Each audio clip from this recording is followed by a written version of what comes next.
High guys, यो चाहिँ मेरो पोगिट खर्चा बचाइ बचाइ राखेको है। जुनमा रथ मेलामा 1 साल हुन्थ्यो यो किनेको। मेरो एकजना साथी र म भएर किनेको थियो हैन, यो कन्तुर। अनि जुनमा 1 साल हुन्थ्यो, तर मलाई अहिले नै अब पैसा चाहिएर हैन फुटाउनु पर्यो। हेर्नु होला कति हुँदैछ, म र मेरो बुढा जुत्ता हुँदैछ। उसले सबै पैसा निकाल्दैछ क्या, मतलब 500को नोट छान्नु हुँदै थियो।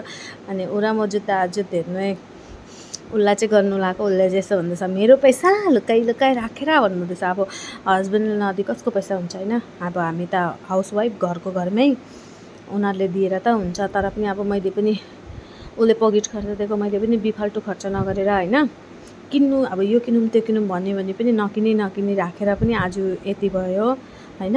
चाहिएर फुटाउनु पर्यो, नत्र त नफुटाउँदा पनि हुन्थ्यो हैन। चाहिरहेछ पैसा, त्यसै कारणले अब यो नभरिकन फुटाउनु पर्यो। हेर्नु होला अब टोटल कति हुन्छ तपाईँहरूलाई सुनाउँछु हैन। मेरो हस्बेन्ड र म चाहिँ अब बात गर्दै धमाधम मिलाउँदै मेरो हस्बेन्डले भन्नुहुँदैछ कि आधी पैसा मलाई पनि दिनु है, आधी पैसा मलाई पनि दिनु है भन्नुहुँदैछ त। ऊ चाहिँ मेरो ऊ चाहिँ मैले मेरो पैसा छाड्दै थिएँ क्या, मेरोपट्टि धेर छ भनेर छाड्नु हुँदै थियो। मैले चाहिँ यस्तो लुकाएर यतापट्टि आएँ हैन।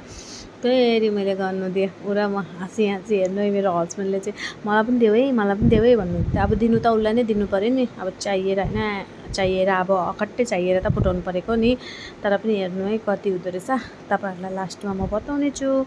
तपाईँहरू गेस्ट गर्नु त यहाँ कति होला, गेस्ट गर्नु होला यहाँ कति होला हैन।